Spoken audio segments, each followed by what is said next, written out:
Hello everybody, today we will discuss about the Compton effect. The Compton effect is the change in the frequency or the wavelength. यानी कि जब electron को हम hit करते हैं photons को एक विद एंगल, तो जो एंगल की वजह से फोटॉन में यानी कि फोटॉन में जो चेंज आ रहा है, चेंज इन फ्रिक्वेंसी, यानी फ्रिक्वेंसी वीक हो जाती है या इंक्रीज इन वेवलेंथ, जो उसकी वेवलेंथ है वो वेवलेंथ बढ़ जाती है, तो उसे कॉम्पटन इफेक्ट कहा जाता है। यानी कि जब इलेक्ट्रॉन पे x-ray photon x-ray photon means x-ray light जो है वो डाली जाती है, तो उसकी वेवलेंथ बढ़ जाती है और वेवलेंथ का बढ़ने को कॉम्पटन इफेक्ट कहा जाता है। यानी increase in wavelength that's called the Compton length, और इस फिनोमेनन को कॉम्पटन इफेक्ट कहा जाता है। इसे इस तरह से डिराइव करेंगे। कॉम्पटन इफेक्ट जो होता है the change in the frequency और the wavelength of the photon when they are scattered by the electron on the nucleus. यहाँ मैंने न्यूक्लियस बना रखा है, यहाँ न्यूक्लियस है, ये फोटॉन स्ट्राइक कर रहा है, ब्लू लाइन से स्ट्राइक करता दिखाई दे रहा है, और यहाँ रिकॉइल होकर के फोटॉन चला जाएगा या इलेक्ट्रॉन चला जाएगा। तो अगर हम इसे कंपोनेंट्स में तोड़ें, जैसे अगर मैं ड्रॉ कर रहा हूँ कंपोनेंट्स में, अगर आप देखें यहाँ जो है जो थीटा है इज़ द एंगल ऑफ जो इलेक्ट्रॉन एनर्जी गई है इधर से, इलेक्ट्रॉन का शिफ्ट हुआ है, और ये फोटॉन का। तो अगर इसे कंपोनेंट में देते हैं तो ये आता है फाई कॉस फाई, और इस साइड से लेते हैं तो that will B cos theta. ये आप अपनी जूनियर क्लास में जानते हैं कि इस तरह से ब्रेकअप किया जाता है। थीटा के इससे यहाँ एंगल जो है 90 डिग्री होगा, that will be sine theta, और यहाँ पर जो होगा दैट इज साइन फाई होगा। Now the principle of conservation of energy, यहाँ before striking the photon to the electron, यहाँ पर बेसिकली एक एटम है जो रिवॉल्व कर रहा है यहाँ पे इलेक्ट्रॉन। जैसे आप यहाँ देख सकते हैं कि एक एटम है और यहाँ पे इलेक्ट्रॉन रिवॉल्व कर रहा है, क्योंकि फोटॉन एक्सरे फोटॉन की स्पीड इतनी ज़्यादा है कि स्टेशनरी लगता है उसे, मतलब कि जब रिवॉल्यूशन या रोटेशन जो हो रहा है इलेक्ट्रॉन का वो इतनी स्पीड से नहीं हो रहा है जितनी की स्पीड से ये जा रहा है। तो ये माना जाता है, वी कंसिडर्ड कि ये रुका हुआ है और इसे स्ट्राइक करता है, यानी टकराता है। टकराने के बाद उसकी जो फ्रिक्वेंसी चेंज आती है या वेवलेंथ, जैसे वेवलेंथ का बढ़ना टकराने के बाद, इसे कॉम्पटन इफेक्ट कहते हैं। तो यहाँ से जब टकराने के बाद ये स्ट्राइक होकर इधर चला गया, तो इसी को दिखा रहे हैं। और ये फाई जो है ये एंगल ऑफ फोटॉन्स है, जो फ्रिक्वेंसी चेंज आया that is new dash, new से ये चला था, और इलेक्ट्रॉन की जो एनर्जी है वो mc² है, रिकॉइल करके इधर शिफ्ट हो गया। Principle of conservation of energy, तो E is equal to H nu होता है, तो photon energy E is equal to H nu, H is the Planck constant, nu is the frequency, m is the rest mass of the electron. Electron जब revolve कर रहा है और rest mass है, तो m0c², जब आफ्टर द रिएक्शन जब strike करा उसने, तो क्योंकि यहाँ पे फोर्स नहीं कोई लगी है, तो ये सेम एनर्जी रहेगी। Conservation of energy h new dash, यानी h is the Frank constant, nu is the change in frequency of the photon, और mc², m is the recoil यानी मास ऑफ द रिलेटिविस्टिक मास लेंगे। रिलेटिविस्टिक मास का जो formula है ये मैं ऑलरेडी लिखा चुका हूँ, अगर आपको याद नहीं हो तो इसका फॉर्मूला था m इज इक्वल टू √1/1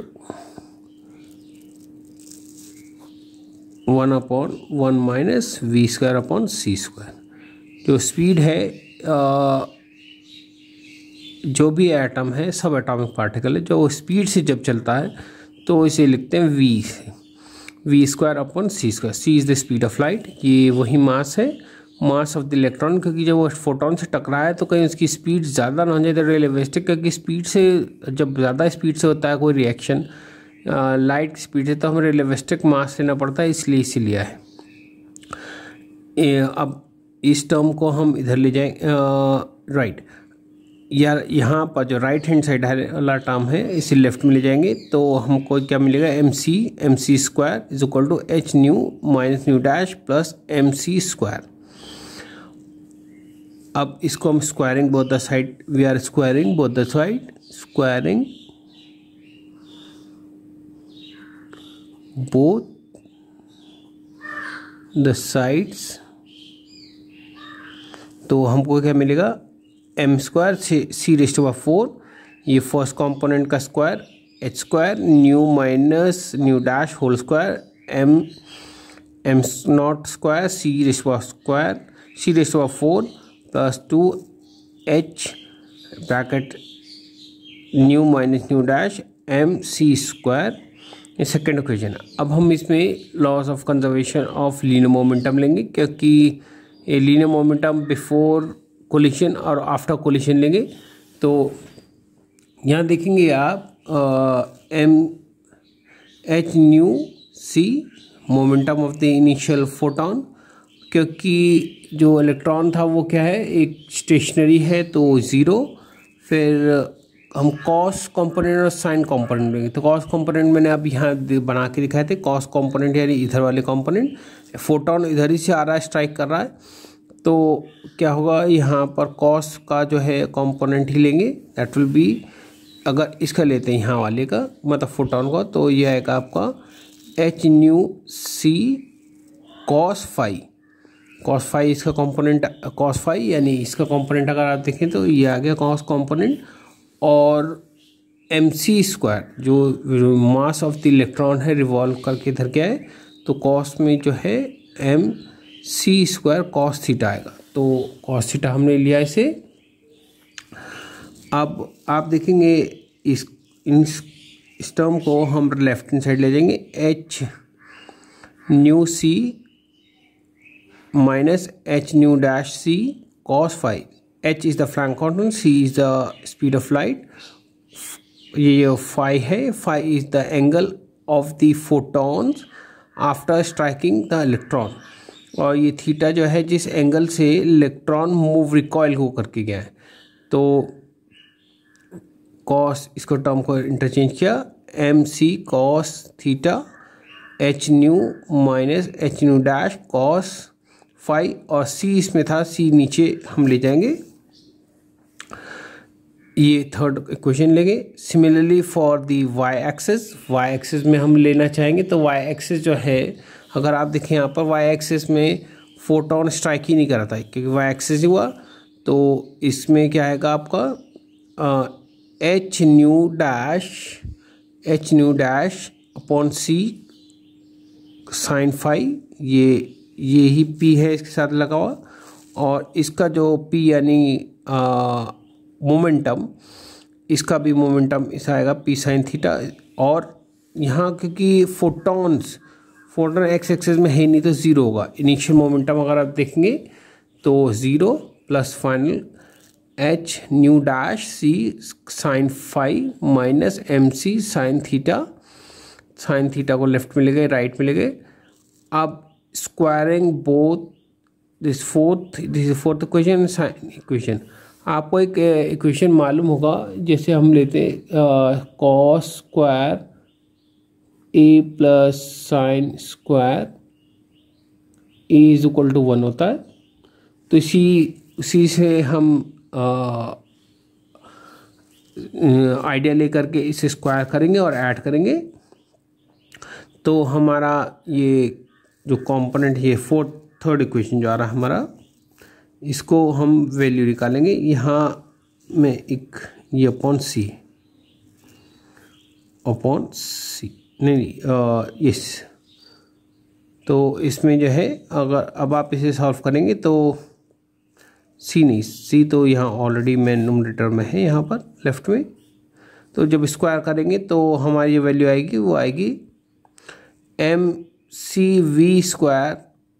इन दोनों को कंपोनेंट, यानी ये जो कंपोनेंट है इसकी जो कॉमन है MVC जो है ये बाहर हो जाएगा, ये स्क्वायर में हो जाएगा, और साइन कंपोनेंट जो है वो दोनों क्या हो जाएंगे, ऐड हो जाएंगे और 1 देगा। तो और राइट साइड में जो इनके कंपोनेंट्स हैं ये इक्विवेलेंट आएंगे, h square nu square minus 2v nu dash cos phi plus cos dash square cos square phi plus v square ये nu square square sine phi. तो आप ये कंपोनेंट और इस कंपोनेंट में फिर से स्क्वायर हम जो अगर लेते हैं, सॉरी ये वाला कंपोनेंट और ये वाला कंपोनेंट जरा नहीं, तो इसमें जो है ये कॉस स्क्वायर कॉमन आ रहा है, मतलब v new dash square common है, तो और cos square plus sine square, यही ऊपर वाला इक्वेशन जो मैंने अभी दिखाया था आपको ये सेम आ जाएगा। यहाँ आपने जो इक्वेशन बताया था मैंने, यही सेम चीज़ आ जाएगी इसमें। और v m square v square c square जो हमारी वैल्यू आएगी h square nu square minus 2 nu cos phi plus nu dash square आएगा। यहाँ जो वैल्यू है हमारी, इसको यहाँ पर न्यू डैश पे nu dash value I from equation fifth and second. Fifth equation जो हमारा ये है और सेकंड इक्वेशन अगर आप देखें तो हमारा ये वैल्यू थी m स्क्वायर सीरीज फॉर 4, ये टर्म था। इससे मैंने क्या करा, सबट्रैक्ट करेंगे फर्स्ट टर्म को left with the cos, second equation को हम फिफ्थ इक्वेशन से सबट्रैक्ट करेंगे, यानी सेकंड इक्वेशन को सबट्रैक्ट करेंगे इससे, तो हमें जो वैल्यू मिलेगी वो वैल्यू मिलेगी m स्क्वायर सी स्क्वायर माइनस ये कॉमन लिया उसमें minus nu square is equal to 2 nu dash h square 1 minus cos phi plus 2h nu minus nu dash cos C square plus m not square C raise to 4। तो हमको जो equation मिलेगी m की value रख दी हमने, जो relativistic mass है m not square minus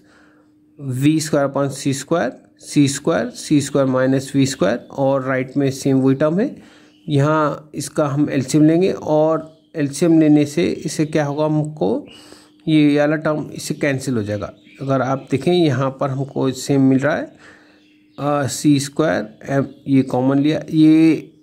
इसमें एलसीएम लेके न्यूमरेटर में चला जाएगा, तो c square m not square C square ये c square minus v square ये कैंसिल हो गया, और राइट साइड में हमारा जो टर्म्स हैं ये सेम रहेंगे m not square C raise to 4 plus 2h bracket nu minus nu dash m not square C square minus 2 nu dash h square 1 minus phi cos phi. तो अब इसमें हम देखेंगे जो हमारा टर्म बचा है, ये जो टर्म बचेगा m not C raise to 4 m not C raise to 4, ये दोनों कैंसिल, ये लेफ्ट में लेके जाएंगे तो ये कैंसिल हो जाएंगे। 2h nu minus nu dash m not C raise to square minus 2 nu dash h square 1 minus cos phi, इस टर्म को इधर ले गए तो हमारा 0 बना, ये कंपोनेंट आ गया। इस सेकंड वाली टर्म्स को अगर आप देखें तो हम जो है इसको टर्म्स को ले जाएंगे, तो हमको जो वैल्यू मिलेगी, यहाँ आप देख रहे हैं कि ये टर्म्स है, इस सेकंड वाले टर्म को इधर ले गए, दैट मीन्स हमको क्या मिला 2h nu minus nu dash m not C square 2 nu dash h square 1 minus cos phi. तो यहाँ पर हम जो वैल्यू सॉल्व कर रहे हैं दैट मीन्स 2 से 2 कैंसिल मिल जाएगा हमको, और h से h स्क्वायर गायब हुआ, nu minus nu dash m not C square nu dash h 1 minus cos phi मिला हमको। अगर आप इसे यहाँ पिछले वाले टर्म में देखें, इस टर्म को हम नीचे डिनोमिनेटर में ले जाएंगे यहाँ पर, और mc² को इधर ले जाएंगे क्रॉस मल्टीप्लिकेशन में। तो जो हमें वैल्यू मिली है वो मिली है nu dash upon nu dash HM minus cos phi m0²। ये इस तरीके से लिख सकते हैं। और अगर इसके कॉरस्पॉन्डिंग हम वेवलेंथ लेते, यानी जहाँ पर 1 माइनस न्यू, तो 1/λ आ जाएगा, और जहाँ पर हमारा जो लैम्डा है इसके कॉरस्पॉन्डिंग हम ले रहे हैं, तो हमको lambda dash minus lambda is equal to, यानी चेंज इन वेवलेंथ जो हमारा है that will be equal to, same right term same है, h upon m0c 1 minus cos phi. ये जो चेंज इन वेवलेंथ आया इसे कॉम्पटन शिफ्ट कहा जाता है, और इसकी डायमेंशन अगर आप कैलकुलेट करें तो वेवलेंथ आती है, और ये इस इक्वेशन को हम कॉम्पटन वेवलेंथ फॉर्मूला के फॉर्म में कहते हैं। This is the Compton shift which represent the increase in wavelength. ये वेवलेंथ जो इंक्रीज हुई उसकी आफ्टर स्कैटरिंग, इसी को ही कॉम्पटन इफेक्ट कहते हैं, और ये इसका एक्सप्रेशन है। आज के लिए बस इतना ही, और जिन्होंने मेरा चैनल सब्सक्राइब नहीं किया है सब्सक्राइब कर दें, शेयर करें, लाइक करें, जिससे कि उन्हें मेरे आने वाले वीडियोस की अपडेट मिलते रहें। Thank you.